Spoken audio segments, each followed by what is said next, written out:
ഉണർവിന് തടസ്സമായി നിൽക്കുന്ന ഏറ്റവും മേജറായിട്ടുള്ളൊരു കാര്യമാണ് കൊലോസ്യർക്കെഴുതിയ ലേഖനം 2-ാം അധ്യായത്തിനകത്ത് 16 മുതലുള്ള വാക്യങ്ങൾ പറയുന്നു. നമ്മൾ തലയെ മുറുകെ പിടിക്കുന്നതിന് പകരം തുടരുത്, രുചിക്കരുത്, പിടിക്കരുത് എന്ന് പറയുന്ന കൊലോസ്യ സഭയ്ക്കകത്ത് പൗലോസ് ഇതെഴുതാൻ കാരണം ദൈവത്തിൻ്റെ കൃപയാൽ രക്ഷിക്കപ്പെട്ട ദൈവത്തിൻ്റെ ജനത്തെ പൗലോസ് വീണ്ടും ഗലാത്യർക്കെഴുതിയ ലേഖനത്തിനകത്ത് പറയുന്നത് പോലെ ഞാൻ പറയാത്ത മറ്റൊരു സുവിശേഷം, അതൊരു ദൂതൻ ഇറങ്ങി പറഞ്ഞാലും നിങ്ങളത് കേൾക്കരുത്. ഇന്നത്തെ പ്രശ്നം യേശുക്രിസ്തു എന്ന തലയെക്കുറിച്ചല്ല പ്രസംഗം. ഇന്ന് നമ്മുടെ പ്രസംഗ വിഷയങ്ങളെല്ലാം മാറുന്ന, പലപ്പോഴും സുവിശേഷം പ്രസംഗിക്കപ്പെടേണ്ട സ്ഥലത്ത് നമ്മൾ പ്രസംഗിക്കുന്നത് നമ്മൾ മലയാളികളെ നോർത്ത് ഇന്ത്യ പോയാലും ലോകത്ത് എവിടെ പോയാലും നമ്മൾ മലയാളിവൽക്കരിക്കുകയാണ്. ക്രിസ്ത്യാനിയാക്കുന്നതല്ല നമ്മുടെ പരിപാടി.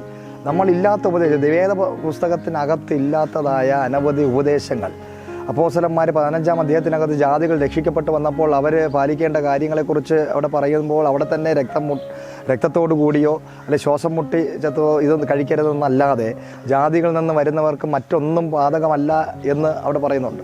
പക്ഷേ ഇന്നും ജാതികളിൽ നിന്ന് രക്ഷിക്കപ്പെട്ട് വരുന്നവർ, അന്ന് യഹൂദന്മാർ ജാതിയിൽ നിന്ന് വന്നവരെ യഹൂദന്മാരാക്കി മാറ്റാൻ ശ്രമിച്ചതുപോലെ ഇന്ന് ജാതികളിൽ നിന്ന് രക്ഷിക്കപ്പെട്ട ജനം വന്നു കയറിയാൽ അവർ നമ്മുടെ പ്രസംഗ വിഷയം ജീൻസിനെ കുറിച്ചുള്ള പ്രസംഗ വിഷയം, അല്ലെങ്കിൽ തലമുടി നീട്ടി വളർത്തുന്നതിനെക്കുറിച്ച്, പുരികം വയ്ക്കുന്നതിനെക്കുറിച്ച്, അല്ലെങ്കിൽ ലിപ്സ്റ്റിക് ഇടുന്നതിനെക്കുറിച്ച്, അല്ലെങ്കിൽ ആഭരണത്തെക്കുറിച്ച്, മീശയെക്കുറിച്ച് ഇന്ന് ക്രിസ്തുവിനെ അല്ല നമ്മൾ പ്രസംഗിക്കുക. നമ്മുടെ പ്രസംഗ വിഷയം കംപ്ലീറ്റ് 100 വർഷങ്ങളായിട്ട് മാറിക്കിടക്കുക.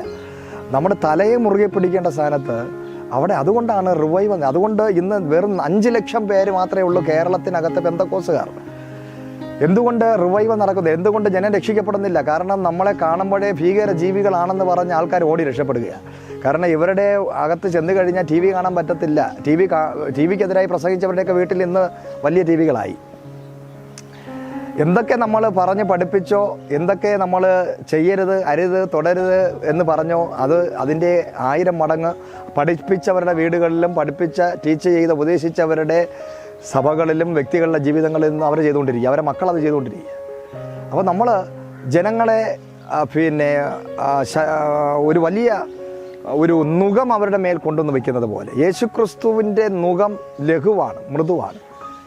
പക്ഷേ മനുഷ്യൻ ഒരു വലിയ നുകത്തെ ജീവിതങ്ങൾക്കകത്ത് ഇടുക. ബർമുടയിട്ട പ്രശ്നം, മാന്യമായ വസ്ത്രം ധരിക്കണമെന്നുള്ളത് വളരെ വ്യക്തമാണ്, അതിനൊരു ഇതില്ല. ബ്രിട്ടീഷുകാർ, രാജാക്കന്മാരായ ബ്രിട്ടീഷുകാർ സഭയ്ക്കകത്ത് അവർ വരുമ്പോൾ അവരുടെ വസ്ത്രം അവർ കവർ ചെയ്തുകൊണ്ടാണ് വരുന്നത്. നഗ്നത വെളിപ്പെടുത്തുന്നതിനെ കുറിച്ചല്ല പറയുന്നത്, നഗ്നത വെളിപ്പെടുത്താനല്ല ഞാൻ പറയുന്നത്. എന്നാൽ പലപ്പോഴും നമ്മുടെ സുവിശേഷ പ്രസംഗങ്ങൾ യേശുക്രിസ്തുവിനെ വരച്ച് കാണിക്കുന്നതിന് പകരം അതിൽ നിന്നും വെളിയിലായി നമ്മൾ ഈ ലോകപരമായ കാര്യങ്ങൾക്ക് 1-ാം സ്ഥാനം കൊടുക്കുകയാണ്. വളരെ പുച്ഛമായ, വളരെ ലജ്ജ തോന്നുന്ന, വളരെ സങ്കടം തോന്നുന്ന, മറ്റുള്ളവരുടെ പേഴ്സണൽ കാര്യങ്ങളിൽ ഇടപെടുന്ന, അവരെ കൺട്രോൾ ചെയ്യാൻ ശ്രമിക്കുന്ന, അവരുടെ വസ്ത്രദാനങ്ങളെ, കർത്താവായ യേശുക്രിസ്തുവിൻ്റെ സുവിശേഷം ലോകം മുഴുവനും വ്യാപരിക്കണം. എന്തിനു വേണ്ടിയാണ്?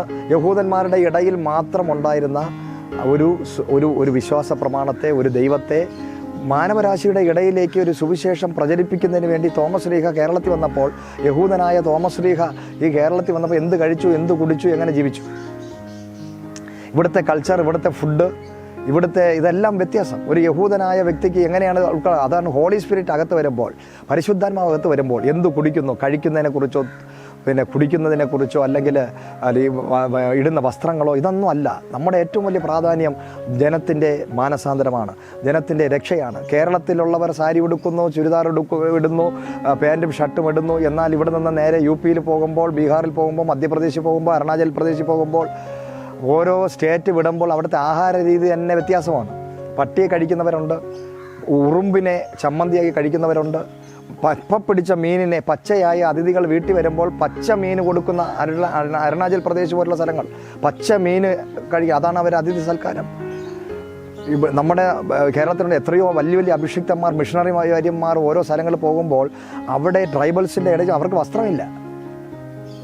അവരെ ഉടനെ വസ്ത്രം ഉടുപ്പിക്കാനല്ല, അവരെ മാനസാന്തരത്തിൽ ക്രിസ്തുവിലോട്ട് വരുമ്പോൾ അവരിതെല്ലാം ചെയ്തോളും. നരഭോജികൾ, മനുഷ്യനെ തിന്നുന്നവരുടെ ഇടയിൽ പോകുക, ഉടനെ അവിടെ ചെന്ന് മാലയും കമ്മലൊക്കെ ഓടും. അല്ലെങ്കിൽ ഒരാളിനെ കണ്ട ഉടനെ നൂല് കെട്ട് ആ നൂലങ്ങ് എടുത്തുകള, അല്ലെങ്കിൽ ഏലസങ്ങ് എടുത്തുകള, പൊട്ടങ്ങ് മാറ്റ്, കമ്മലങ്ങ് മാറ്റ്, ഈ വസ്ത്രമങ്ങ് മാറ്റ്, ഇങ്ങനെ പറയാൻ തുടങ്ങുമ്പോൾ അവിടെ തന്നെ അതുകൊണ്ടാണ് ഇന്ന് സുവിശേഷം അറിയിക്കാൻ ഒരു വീട്ടിൽ ചെല്ലുകയാണ്. അവിടെ ചെന്ന് കയറിയ ഉടനെ അവിടെ ഇരിക്കുന്ന ഫോട്ടോ എല്ലാം എടുത്ത് മാറ്റ്. ഒരു വർഷങ്ങളായി 25, 50, 100 വർഷങ്ങളായ ആചാരങ്ങൾക്കകത്ത് കിടക്കുന്ന ഒരു വ്യക്തിയുടെ വീട്ടിൽ ആദ്യമായിട്ട് സുവിശേഷം ചെന്നിട്ട് ഇവിടെയുള്ള ഇതെല്ലാം എടുത്ത് മാറ്റാൻ പറഞ്ഞ് അപ്പോൾ തന്നെ അവർ അടി കൊടുത്ത്. അതാണ് പല പാർഷന്മാർ ശുശ്രൂഷകർ എങ്ങനെ സുവിശേഷം പറയണമെന്നറിയാതെ തീക്ഷ്ണതയോടെ തീവ്രവാദികളെ പോലെ ചെന്ന് ക്ഷേത്രങ്ങൾക്കകത്ത് കയറുന്നു. ഇവിടെ വിഗ്രഹങ്ങളെ നോക്കി ചീത്ത പറയുന്നു, ഉടനെ തന്നെ അടി വാങ്ങിക്കുന്നു, പല്ലെല്ലാം പോകുന്നു. പലരെയും വീടുകളിൽ ചെന്ന് സുവിശേഷം യേശുവിൻ്റെ സ്നേഹത്തെക്കുറിച്ച് പറയുന്നതിന് പകരം ഉടനെ തന്നെ അവരെ കൈ കിടക്കുന്ന മാലയും അല്ലെങ്കിൽ അവരെ കൈ കിടക്കുന്ന നൂലിനെ അഴിക്കാൻ ശ്രമിക്കുന്നു, അവരെ അടികൊള്ളുന്നു. അപ്പോൾ ഒരു ഭീകര ജീവികളായി തീവ്രവാദികളായി മാറ്റുകയാണ്. ഇന്ത്യയിൽ പല ജാതികൾ പല തരത്തിലുള്ള സംസ്കാരങ്ങൾ ഒരുമിച്ച് സമന്വയിച്ച് മുന്നോട്ട് പോകുന്ന രാജ്യമാണ് ഇന്ത്യ. നമ്മൾ കേരളത്തിലുള്ളവർ ഒരു പൊട്ടക്കിണറ്റിനകത്ത് കിടക്കുമ്പോഴേ പോലെ നമ്മളെ മാത്രമേ കാണുന്നുള്ളൂ. പക്ഷേ ഇന്ത്യ എന്ന് പറയുന്നത് നാനാത്വത്തിൽ ഏകത്വം, പല സംസ്കാരങ്ങൾ, പല കാസ്റ്റുകൾ, പലതരത്തിലുള്ള ആൾക്കാർ, സംസ്കാരത്തിൽ ജീവിക്കുന്നവരാണ്. അവരുടെ ഇടയിൽ അവരുടെ സംസ്കാരം മാറുന്നത് യേശു വരുമ്പോൾ അവരുടെ സംസ്കാരം മാറും. ആദ്യം നമ്മൾ കൊടുക്കേണ്ടത് ക്രിസ്തുവിനെയാണ്. നമ്മൾ കൊടുക്കേണ്ടത് ദൈവത്തിൻ്റെ വചനത്തിലില്ലാത്ത നുഖങ്ങളെയല്ല കൊടുക്കേണ്ടത്. അതുകൊണ്ടാണ് റിവൈവൽ ബ്ലോക്കായിരിക്കാൻ കാരണം. ദൈവത്തിൻ്റെ രാജ്യത്തിന് ദൈവം പ്രവേശിക്കുന്നതിന് വേണ്ടി ഒരു രാജവീതി ഒരുക്കുന്നവരാണ് നമ്മൾ. പക്ഷേ ഇന്ന് നമ്മൾ ദൈവത്തിൻ്റെ പ്രവേശനത്തെ തടയുന്ന, ബ്ലോക്ക് ചെയ്യുന്ന ആൾക്കാരായി മാറിക്കൊണ്ടിരിക്കുന്നു. അത് മാറട്ടെ. അത് ഉണർവിന് തടസ്സമാണ്. God bless U.